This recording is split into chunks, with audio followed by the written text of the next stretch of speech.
Sosok Yuran Fernandes, benteng pertahanan PSM Makassar di musim 2022-2023 ini disebut-sebut sebagai salah satu pembelian terbaik dari skuad Juku Eja. Meski belum genap semusim berseragam PSM Makassar, namun Yuran Fernandes diyakini akan mendapat perpanjangan kontrak.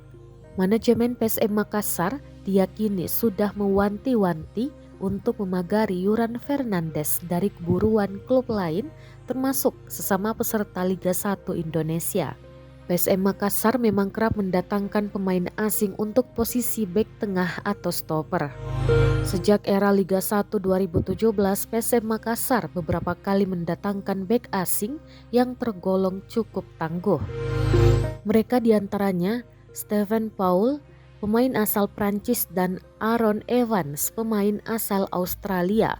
Kedua pemain ini menjadi idola saat masih berseragam PSM Makassar.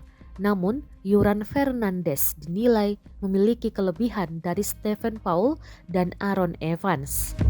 Pengamat sepak bola Samsudin Umar mengatakan bahwa sepatutnya pemain seperti Yuran Fernandes disodorkan kontrak panjang.